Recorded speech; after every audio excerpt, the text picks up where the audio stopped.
السلام علیکم ویورز، میں ہوں آپ کی ہوسٹ آئمہ۔ آج میں آپ کے لیے ناول دریا کی قسط نمبر 12 لے کر حاضر ہوئی ہوں۔ یہ ناول یمن ایوا کے قلم سے لکھا گیا ہے۔ ویڈیو شروع کرنے سے پہلے میری آپ سب سے ریکویسٹ ہے ہمارے چینل کو سبسکرائب کر لیں اور بیل آئیکن بھی پریس کر دیں۔ تو چلتے ہیں قسط کی جانب۔ زویا اور ایحان کے جاتے ہی مدثر صاحب نے سعدیہ بیگم کو بلا کر غصے سے سوال کیا تھا، تم کس سے پوچھ کر ہمارا کو اپنے ساتھ مرزا ہاؤس لے جاتی رہی؟ بہت آزاد ہو گئی ہو؟ زویا کا وہاں رشتہ ہوا ہے، تم دونوں کا کیا لینا دینا جو وہاں کی دوڑیں لگا رہی ہو؟ مدثر صاحب کا غصے سے برا حال ہو رہا تھا۔ ایحان کو وہ سخت ناپسند کرتے تھے اور آج اس نے امارا کے بارے میں جو طنز کیا تھا مدثر صاحب کو بری طرح چبھا تھا۔ مدثر، میں تو زویا کی وجہ سے جا رہی تھی، اکلوتی بہن ہے آپ کی، غیروں میں اس کی شادی ہوئی ہے، دنیا دکھاوے کو یہ سب تو کرنا پڑے گا اب۔ سعدیہ بیگم نے گڑبڑا کر وضاحت دی تھی۔ سعدیہ بیگم، مجھے بیوقوف سمجھنے کی کوشش مت کرو، مجھے سب سمجھ آ رہی ہے۔ تمہیں اب کیوں زویا کے لیے دنیا داری کا خیال آ گیا ہے؟ امارا کو مرزا ہاؤس میں جس مقصد کے لیے لے جا رہی ہو وہ میں پورا نہیں ہونے دوں گا۔ تمہارا تو دماغ خراب ہو گیا ہے، بس پیسہ دولت دے کر پھسل گئی ہو۔ کردار دیکھا ہے اس لڑکے کا؟ رات کے وقت اکیلے گھر میں جو لڑکا پہنچ جائے اس کا کیا کردار ہے؟ مدثر صاحب نے کھل کر سعدیہ بیگم کی خواہش پر بات کی تو وہ سٹپٹا گئیں۔ وہ تو ناسمجھ لڑکا ہے، لاپرواہ تھا، مگر اس کا بڑا بھائی تو کافی سلجھا ہوا اور سنجیدہ مرد لگ رہا تھا۔ شادی میں اس نے حرام ہو جو کسی لڑکی یا عورت کی جانب نظر اٹھائی ہو، بالکل ایک طرف اپنے کام سے کام رکھے بیٹھا رہا۔ ایسے مرد بہت مشکل سے ملتے ہیں مدثر۔ سعدیہ بیگم نے دبے دبے لہجے میں برہان کی تعریف کرنا چاہی۔ بات کھل ہی گئی تھی تو وہ بھی چھپانے کی بجائے شوہر کو سمجھانا چاہ رہی تھی، مگر مدثر صاحب تو بھڑک اٹھے۔ دماغ خراب ہو گیا تمہارا؟ اب تمہیں ہماری بچی کے لیے وہ اس سے آدھی عمر کا مرد ہی ملا ہے؟ خبردار جو تم نے ایسا کچھ سوچا بھی۔ اول تو اس کا ہماری امارا سے کوئی جوڑ نہیں بنتا، اور دوسری بات، میں اس گھرانے کے کسی مرد پر یقین نہیں کر سکتا۔ دنیا کے سامنے تو ایحان مرزا بھی بہت سلجھا ہوا مرد ہے۔ شادی پر ملا ہوں میں ان کے جان پہچان کے سب لوگوں سے، ہر کوئی حیات مرزا صاحب کے بیٹوں کے کردار اور شخصیت کی تعریف کر رہا تھا۔ اب یہ تو ہم جانتے ہیں کہ کیا کردار تھا دولہا صاحب کا۔ میری اپنی بہن کے اٹھائے غلط قدم کی وجہ سے میں ان لوگوں کو کچھ کہہ بھی نہیں پایا۔ اب تم امارا کو اسی گھر میں پھنسانے کی کوشش کر رہی ہو، میں کبھی ایسا نہیں کرنے دوں گا۔ اپنے دماغ میں یہ بات بٹھا لو، اور آئندہ مجھے ایسے کوئی بات پتہ چلی تو یاد رکھنا، میں 3 حرف بول کر فارغ کر دوں گا۔ مدثر صاحب کے انتہائی جملے پر سعدیہ بیگم ساکن رہ گئیں۔ وہ پہلے بھی مرضی سے جیتی آئی تھی۔ شادی کے بعد مدثر صاحب اور اماں نے انہیں سیاہ اور سفید کا مالک بنا دیا تھا۔ وہ غلطیاں بھی کرتی تھیں مگر ہر بار مدثر صاحب ڈانٹ ڈپٹ کر کے سمجھا دیتے تھے۔ شادی کے 17 سال بعد پہلی بار انہوں نے طلاق کی دھمکی تک دے ڈالی تھی۔ ایحان مرزا کو اپنی غیر موجودگی میں اپنے گھر میں دیکھنے کے بعد وہ اس سے ایسے ہی نفرت کرنے لگے تھے۔ سعدیہ بیگم کو دھمکی دے کر انہوں نے اپنی طرف سے بات ختم کر دی تھی۔ سعدیہ بیگم اندر سے ڈر گئیں۔ اگلے دن موقع ملتے ہی امارا کے سامنے بہانے سے بات چھیڑ دی۔ کل تمہارے بابا کو بہت غصہ آیا ہوا تھا۔ ایحان نے منہ پر بات مار دی۔ کسی بڑے چھوٹے کی عزت کا خیال نہیں اس لڑکے کو۔ اب تو میرا بھی دل برا ہو گیا ہے۔ ایحان ایسا ہے تو اس کا بڑا بھائی کون سا شریف ہوگا؟ بس پیسے کی چمک دمک میں کردار کی سیاہی چھپائی ہوئی ہے۔ توبہ توبہ۔ وہ کانوں کو ہاتھ لگاتی ایسے بن گئی جیسے واقعی دل برا ہو گیا ہو۔ آپ کا دل برا ہو یا اچھا، میں سوچ چکی ہوں۔ اب تو میں واقعی ایحان کے بڑے بھائی کا دل جیت کر رہوں گی۔ مجھے ایحان سے ایسی امید نہیں تھی۔ اس نے بابا کے سامنے میری تذلیل کی ہے۔ زوئی پھپھو سے شادی کر کے بہت ہواؤں میں اڑنے لگا ہے نا؟ بس کچھ دن ہے۔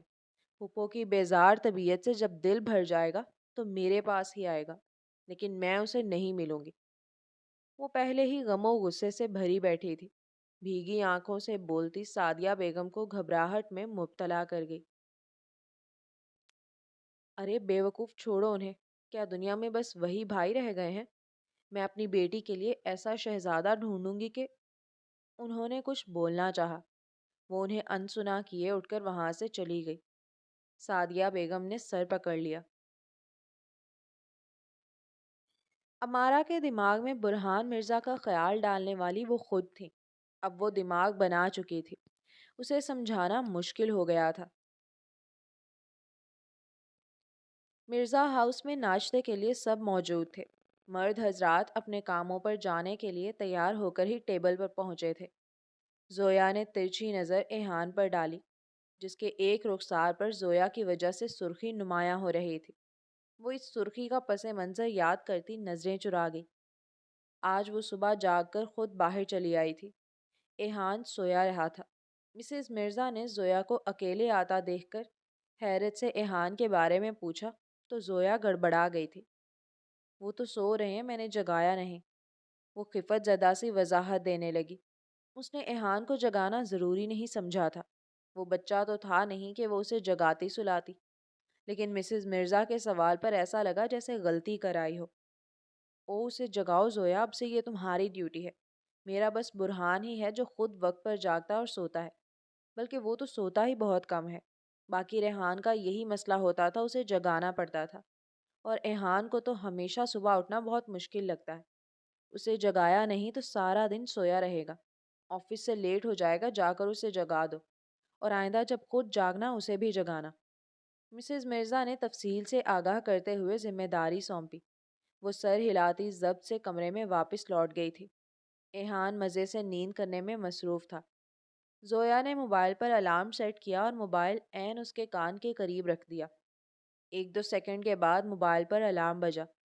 تیز چنگھاڑتی آواز پر ایہان ہڑبڑا کر اٹھا۔ سرخ آنکھوں سے غائب دماغی کے ساتھ وہ زویا کو دیکھ رہا تھا، جو سینے پر بازو لپیٹے سامنے کھڑی تھی۔ آفس کے لیے ریڈی ہو جاؤ، دیر ہو رہی ہے۔ یہی الارم اگر خود سیٹ کر لیا کرو تو اب مجھے تکلیف اٹھانے کی ضرورت بھی نہ پڑتی۔ وہ آگے بڑھ کر تکیے پر پڑا اپنا موبائل اٹھاتے ہوئے سنجیدگی اور قدرے بیزاری سے بول رہی تھی۔ ایہان نے ایک دم اس کی کلائی جکڑتے ہوئے اسے جھٹکے سے اپنے قریب کیا۔ زویا لڑکھڑا کر اس کے قریب گری۔ یہ کیا طریقہ ہے جگانے کا؟ الارم پر اتنی تیز آواز کون سیٹ کرتا ہے؟ اتنے ایٹیکیٹس تو پتہ ہوں گے کہ نیند سے جگاتے ہوئے آواز دھیمی رکھی جاتی ہے۔ کم سے کم مجھے صبح جگانے کے لیے اس قسم کے حربے نہایت بیہودہ لگتے ہیں۔ آپ کو کیسا لگتا اگر یہ حرکت میں نے کی ہوتی؟ وہ اس کی آنکھوں میں دیکھتا سنجیدہ سخت لہجے میں بول رہا تھا۔ زویا کا چہرہ غصے سے سرخ ہوا۔ اس کا اونچا لمبا مضبوط سراپا اور سخت گرفت زویا جیسی دھان پان لڑکی کو ایک جھٹکے میں بالکل زیر کر گیا تھا۔ میرا یہی طریقہ ہے، اگر تمہیں اتنا برا لگا ہے تو آئندہ خود جاگ جانا۔ میں تمہاری ملازمہ نہیں ہوں کہ تمہیں روزانہ صبح جگاتے پھروں۔ بازو چھوڑو میرا۔ وہ اپنا بازو آزاد کروانے کی ناکام کوششیں کرتی دانت کچکچا کر بولی۔ ایہان کی گرفت ڈھیلی نہیں پڑی۔ وہ اسی سختی اور مضبوطی سے اس کی کلائی تھامے اسے دیکھ رہا تھا۔ ملازمہ نہیں، یہ بیوی کا کام ہے، اور کیا آپ کو نہیں پتا بیویاں اپنے شوہروں کو کیسے جگاتی ہیں؟ وہ ایک دم اس پر جھکا معنی خیزی سے بولا تو زویا کو یقین ہو گیا وہ یا نیند میں ہے یا ابھی بھی جاگنے کی وجہ سے اس کا دماغ خراب ہو چکا ہے۔ لب بھیجے وہ اسے کڑی نظروں سے گھورنے لگی، جس کی بے لگام نگاہیں پورے حق سے اس کا جائزہ لینے میں مصروف تھیں۔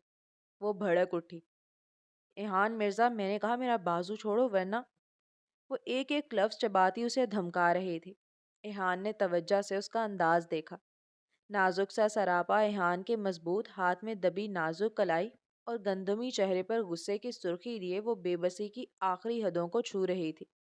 وہ اس کا چہرہ دیکھ کر اندازہ لگا چکا تھا کہ زویا 1 سیکنڈ مزید اس کے قابو میں نہیں رہنا چاہتی، مگر وہ یہ دیکھ کر حیران تھا بظاہر اتنی مضبوط اور اتنے دبنگ انداز میں بولنے والی لڑکی کی طاقت اس کے مقابلے میں کتنی کم تھی۔ وہ تو زویا کے سخت لب و لہجے کی وجہ سے یہ بات بھول گیا تھا کہ بہرحال وہ ایک مرد تھا اور زویا نازک سی لڑکی۔ ورنہ کیا کر لیں گی؟ کر ہی کیا سکتے ہیں؟ آج اپنا یہ بازو چھڑوا کر دکھا دیں۔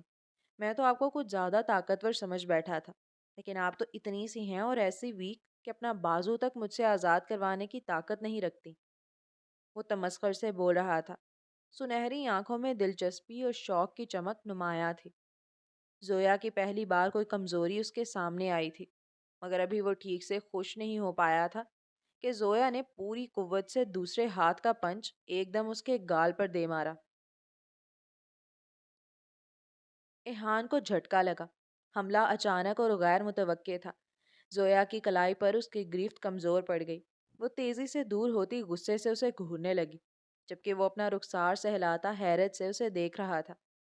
اگلی بار مجھے کمزور سمجھنے کی غلطی مت کرنا، اور نہ ہی میرے ساتھ صبح صبح تھرڈ کلاس حرکتیں کرنے کی ضرورت ہے۔ کل سے اپنا انتظام خود کر لینا، میں نہیں جگاؤں گی۔ وہ غصے سے بولتی واک آؤٹ کر گئی۔ ایہان رخسار سہلاتا ایک دم ہنسنے لگا۔ مکہ اچانک تھا، اس لیے وہ سنبھل نہیں پایا، مگر ایسا شدید نہیں تھا کہ وہ زخمی ہو جاتا۔ اپنے رخسار پر محسوس ہوتے اس سخت لمس پر اسے ہنسی آ رہی تھی۔ زویا باہر مسز مرزا کے پاس سنجیدہ سی بیٹھی تھی۔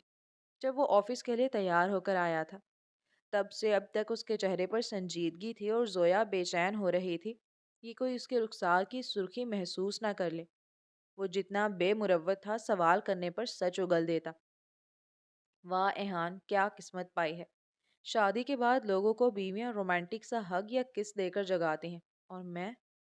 وہ چائے کا کپ اٹھاتے ہوئے زویا کی طرف جھک کر بڑبڑایا۔ وہ دانت پیستی دوسری طرف رخ پھیر گئی۔ ایہان اس کے سٹپٹائے ہوئے انداز پر مسکراہٹ دبا گیا۔ زویا نے شکر کیا کوئی ان کی طرف متوجہ نہیں تھا۔ آج کل ویسے بھی زینب سب کی توجہ کا مرکز بنی ہوئی تھی۔ اس کی ڈائٹ اور اس کی احتیاط۔ مسز مرزا اور حیات صاحب کا جوش دیدنی تھا۔ زویا نے زینب کی طرف دیکھا، جس کا چہرہ دمک رہا تھا۔ وہ خوبصورت تو پہلے بھی بہت تھی، مگر آج کل اس کا رنگ روپ مزید نکھرا ہوا سا لگتا تھا۔ حالانکہ شفاف دودھیا رنگت میں زرد پن سا نمایاں ہونے لگا تھا، مگر ممتا کی کشش نے سب ڈھانپ لیا تھا۔ بس اب برہان کوئی لڑکی پسند کر لے تو ہماری ساری خواہشات پوری ہو جائیں گی۔ مجھے سب سے زیادہ ایہان کی فکر تھی، لیکن اب تو یہ بھی اپنی لائف میں سیٹل ہو چکا ہے۔ مسز مرزا نے مسکراتے ہوئے زینب اور زویا کو دیکھا۔ برہان نے سر ہلا کر تائید کی۔ لڑکی پسند کرنے کی بات پر وہ اتفاق تو خوب کرتا تھا، مگر لڑکیاں دیکھنے کی کوشش آج تک نہیں کی تھی۔ ہم نے ان دونوں کو لو میرج کرنے دی ہے۔ برہان کو بھی موقع دے رہے ہیں، لیکن اسے شاید ارینج میرج ہی کرنی ہے۔ حیات صاحب نے خشمگی نظروں سے برہان کو دیکھا۔ وہ پہلو بدلنے لگا۔ حیات صاحب کا آج کل جتنا دباؤ تھا، اسے محسوس ہو گیا اب واقعی سنجیدہ ہونا ضروری تھا۔ ایہان نے ناشتہ کرتے ہوئے زویا کی جانب دیکھا تو چونک گیا۔ وہ خفت زدہ سی سر جھکائے کھانا کھا رہی تھی۔ چہرے کی سرخی اس کی شرمندگی ظاہر کر رہی تھی۔ وہ حیران ہوا۔ ذکر برہان کی شادی کا تھا، پھر زویا کیوں شرمندہ ہو رہی تھی؟ اس نے برہان کو دیکھا، جو ہمیشہ کی طرح حیات صاحب کو اپنی مصروفیات کی وضاحت دے رہا تھا۔ زویا اپنی سوچ میں ڈوبی ہوئی تھی۔ اسے اندازہ ہو رہا تھا مسز مرزا اور حیات صاحب کیوں برہان کی جلد از جلد کہیں بات طے کرنا چاہتے تھے۔ سعدیہ بیگم کی حرکت نے بلا وجہ ان سب کی نظروں میں انہیں گرا دیا تھا۔ ماں کی بات کی وجہ سے امارا کو بھی غلط سمجھا جا رہا تھا۔ زویا، پانی دینا پلیز۔ ایہان نے اس کے سامنے ٹیبل بجا کر اسے مخاطب کیا تو وہ چونک کر اسے دیکھنے لگی۔ ایہان کو اسے یوں خیال میں گم دیکھ کر نہ جانے کیوں اچھا نہیں لگا تھا۔ وہ یہ سوچ کر بے چین ہوا کہ نہ جانے وہ سوچ کیا رہی ہے۔ وہ برہان کی طرف کیوں متوجہ تھی؟ وہ شرمندہ کس بات پر تھی؟ وہ الٹی سیدھی سوچ میں ڈوبا غیر مطمئن سا ہوا۔ زویا نے ٹیبل پر پڑا جگ دیکھا، جو اس سے زیادہ تو ایہان کے قریب تھا۔ وہ اسے گھور کر گلاس میں پانی ڈالنے لگی۔ گلاس اس کے سامنے رکھ کر وہ گہرا سانس بھرتی مسز مرزا کی جانب متوجہ ہوئی۔ ان کی سادہ سی باتوں پر بھی زویا کا دماغ امارا پر جا اٹکا تھا، جسے ماں کی ڈھیل اور ماں کی خود غرضی نے ڈھیر اور ضدی بنا دیا تھا۔ جوس ڈال کر دینا زویا۔ ایہان اسے پھر سے سوچوں میں ڈوبتا دیکھ کر بے چینی سے بولا۔ وہ تپتی نظروں سے اسے دیکھنے لگی۔ صاف ظاہر تھا وہ صرف توجہ حاصل کرنا چاہ رہا ہے۔ چائے تو پیو پہلے، عجیب انسان ہو، سامنے چائے کا کپ رکھا ہے اور تمہیں جوس چاہیے۔ زویا نے فریش اورنج جوس کا جگ اس کے سامنے رکھتے ہوئے دبے دبے لہجے میں سنایا۔ باقی سب کا لحاظ تھا، ورنہ وہ اسے اچھی خاصی عزت سے نوازتی۔ ایہان اس کی بات نظر انداز کیے گلاس میں جوس ڈالنے لگا۔ زویا گہرا سانس بھر کر کھانے کی طرف متوجہ ہوئی۔